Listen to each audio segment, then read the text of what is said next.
celebrating all things cool in Jacksonville. A local show with a spotlight on the 904.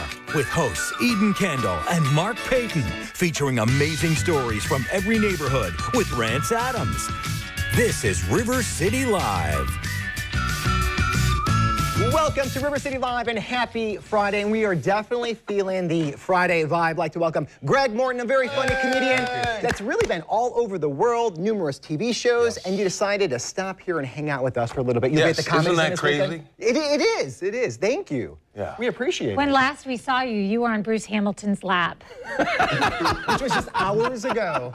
Did you see him freeze up? Oh, he was really out of his element then. I was going to ask, could you bring me some Transformers and a PlayStation 4? And... He's never at a loss for words. He was then. He was then. He was, wasn't he? That's just kind of reminiscent of how we first met. I mean, a little awkward situations.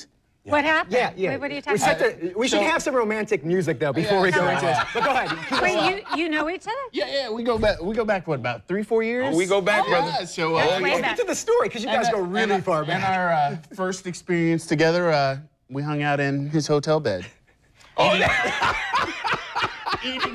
eating junk food. And then last year we met up and we had to Rance's heart. Then last year we met up for pizza. It was a sleepover interview. It was hilarious. Oh, dude, it was great footage. I mean, that was Emmy award-winning stuff. Wow. In our own minds. Having a serious conversation. I think we definitely set the tone for the rest of the show right now. Yeah. It's going to be a little bit of everything. It's good to share your bed. Let's talk about something like with the ladies. And there's a new product out there right now for How do you make that segue? At a certain age, because we're talking a lot of dude talk right now, so I think it's a great segue if you think about it. So Eden, there's a new product out for women.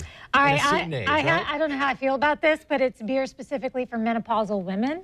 It's called Liberation, and the company Portsmouth Brewery that's putting this beer out says it has ingredients like herbs that will make a woman, I guess, more, I don't know, less hormonal. Remember we talked about how women don't want the H word. Women do not like to be called hormonal, but chamomile, lemon balm, things like that, rose, chickweed, things that people say are soothing to a woman when she's in menopause. Is there any alcohol in there? That's the only thing that really matters. I think that's the magic ingredient, really, right? Would be the alcohol. Well, I think wine is beer for menopausal women. That's my beer for women. That's true. But you don't have any of those natural herbs and berries that are gonna, make you less H-word worthy. What? We're not supposed to say hormonal. Oh, I see. You pulled us aside a long time ago and we talked about it on air. Is this match game? What is this? I don't even understand why you're trying to avoid it. The secret word. Okay, so there was a survey done and women were asked what they hated to be called the most, and it was hormonal. Okay. So, but the thing is, we can say it about ourselves. Now, how does alcohol help this?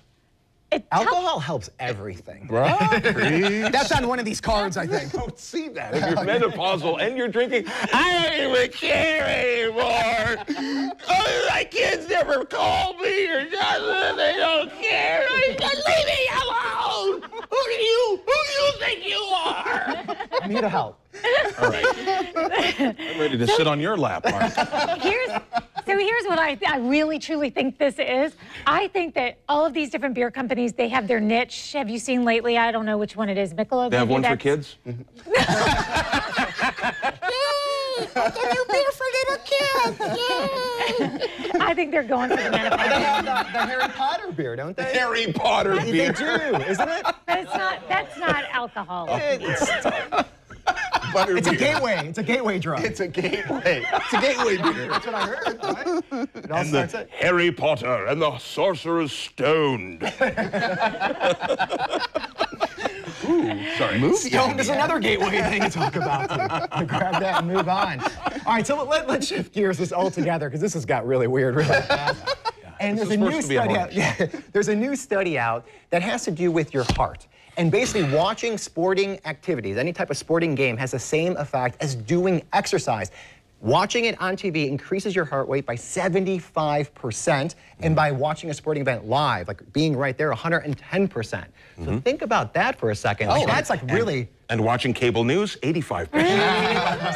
Yeah, without a doubt. Do you guys ever experience that, though, when you're watching a sporting event? It feels like you get burned out at the ending, you know, because of the highs and lows. It's draining, and I mean, especially, but going from the live aspect, especially if you're going to watch your team, and if it's like crazy endings, like I've been to a game, and it's like shown on ESPN like 20 years later, where there were comeback from 21 points down, and then when the game ended with a last-second kickoff return that just totally deflated, and you're just like, oh, even though you knew, or it didn't matter? No, I was at that game. Oh. Yeah. And then to see it again on TV, it's still, my heart is just it's funny because I don't get that same feeling with curling. No. When I watch curling, I'm not as involved. I don't know. See, we have to. That's a calming effect. We have to put it out there throwing that, stones. They're, you know. Greg is Canadian, so he's going to have a different perspective than what we do. That's all we get up there, 24/7 on our ESPN. We get curling, and then hockey, and then curling. Back to curling again. We tried curling before. Oh, yeah. When they came here, they had like one of the, really? I would like to be the guy that sweeps.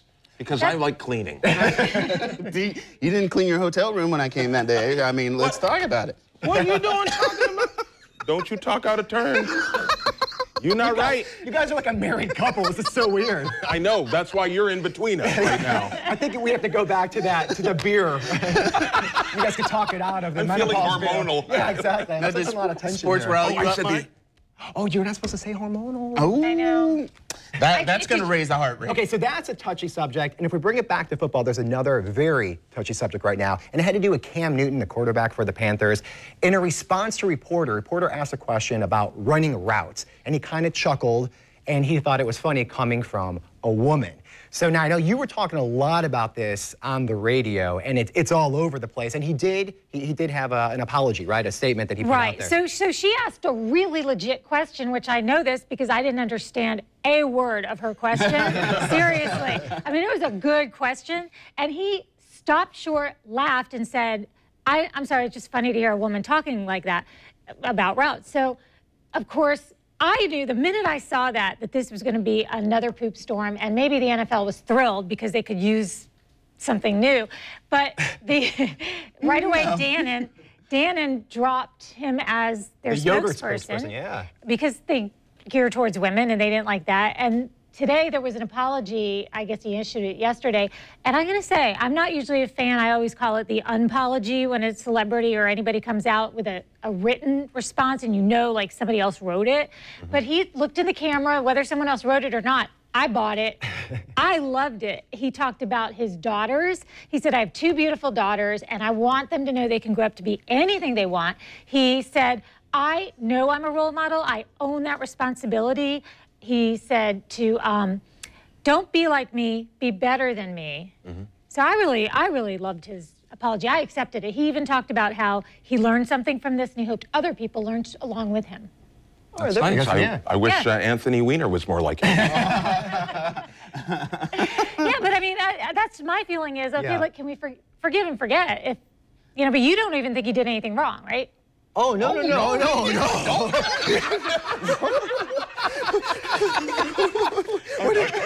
talking about? He was totally wrong. I think women should be able to talk as much as they want. Please, put us right. Don't back the bus over us. Just put us ahead. What are you talking about? Yeah. You don't make your comment. What are you saying? You don't make it. You don't. I mean, he's totally wrong. If you're, I don't even know if I accept his apology. So what was your point then earlier off the show? You were saying I misunderstood what you're saying. She had a great point because of what a lot of people were saying is.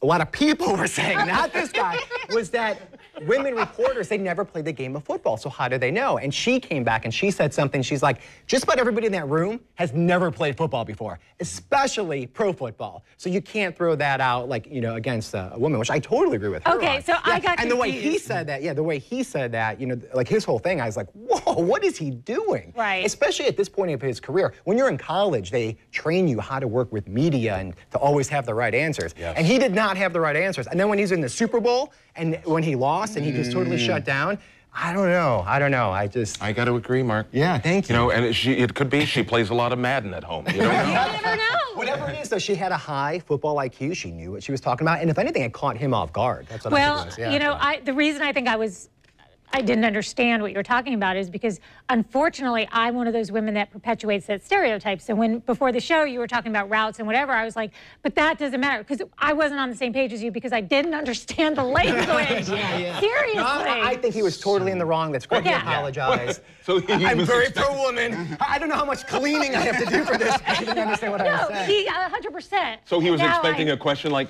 what color of the uniforms would you like? Right. Yeah. That The sort of thing? costumes. Yeah, the costumes. At the rehearsal.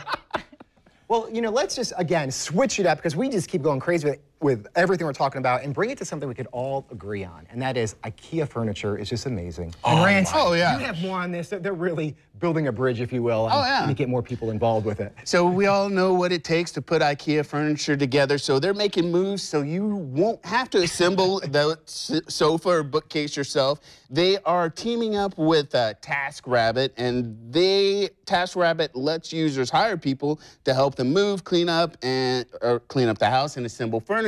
So they've rolled this out in the UK, tried it out, and it's done pretty well. So they're gonna try it over here in the US in different cities just to get the see how the response goes. And it kind of reminds me of like the Geek Squad at like Best Buy. Like you have like experts that will help you to do like that next step if you need like networking and stuff like that. The only thing, I feel like IKEA's got like a cheaper price point because you have to assemble that stuff. So if you were to pay for that extra service for them to put it together, I feel like now you just moved up the price where you're kind of where everything else Greg, is. by the way, we're about to get our first IKEA in Jacksonville. Oh, that's why you're so excited. Well, we also like our furniture. Let me prepare people.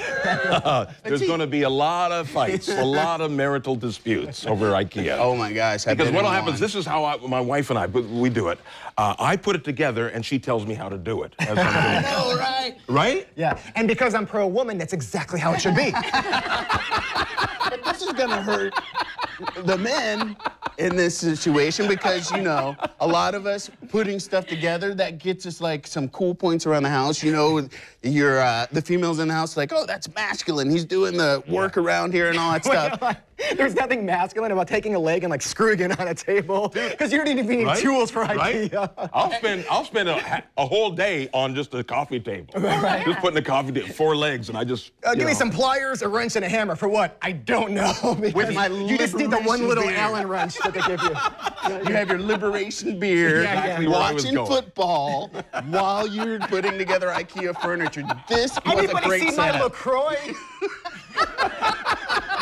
No sugar, no sweetener. Can we talk about that for a second? It's delicious. You converted somebody in the Mountain Dew King. And no way, who? He likes LaCroix. Who? He always gets mad when I say his name, so I won't say it. Justin. Our producer. So he always drinks Mountain Dew, and now he's drinking LaCroix water? He just added 10 years onto his life. And his teeth. Yeah, and he's just seriously, Like those twins just took that 10 back, so. Okay, so Greg, you can see where we're going with all this, right? Yeah, so you see how everything came together and it was like almost like we had a plan? Because if you did tell us, because we are lost right now. No, it's simple. It goes beverages, football, furniture, back to beverages again. Talk amongst yourselves. Which is what we were doing anyway, right? We should talk about there's this new trend that's happening about grown men sitting in other grown men's lap. Oh, yeah. And this is sweeping... What? That is not on there. Let me see that. You're ridiculous. You don't need that anyway. I really need those. You really? No, I don't. I felt like Letterman there for a second. Okay, the top 10. It's all up. Here we go. Top 10. That one I did need. So, Greg, Did you really need that one? No, I don't. Let me get it for you. I don't. Maybe I do. I don't know. Today's sponsors brought to you by... There's too much reading on this show. So look, let's talk about... You're going to be at the Comedy Zone this entire weekend. So what can people expect? Obviously, we gave them a pretty good snapshot of what to expect, but... Well, you'll expect loud jackets like this, that's for sure. Coordinated. I'll be pulling up my pants a lot. I don't know what happened, but you get in your 50s and your hips disappear. How the heck did that happen? I'm like my dad. Hey, you kids, get out of here.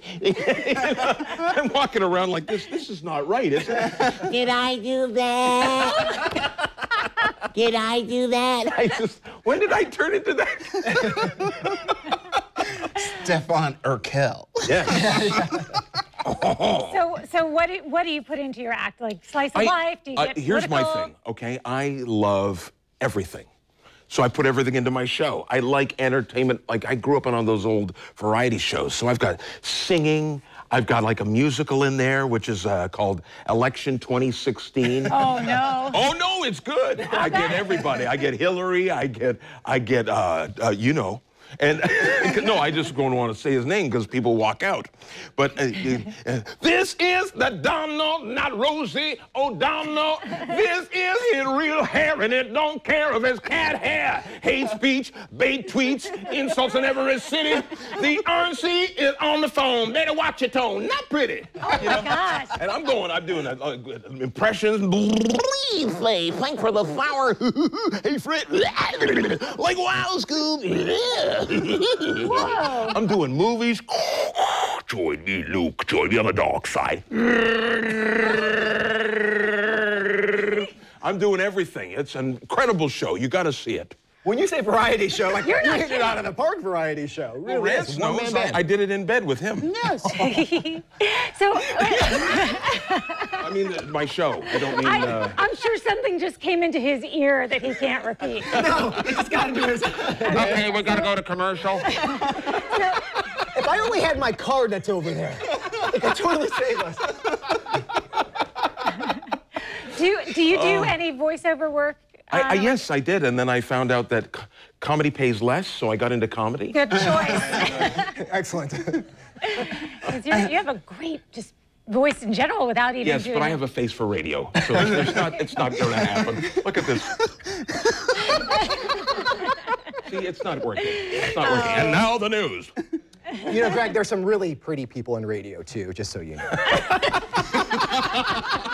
Just so you know. Why? Because I'm pro-woman. Greg is Comedy Zone all this weekend. For more information, you can go to comedyzone.com. We'll have all the information on our website, rivercitylivetv.com. Thank you. Greg, Thanks, thank you for guys. hanging out. Love you Stick guys. Best show ever. Best show ever. Yeah! Women! Woo! They rule the world!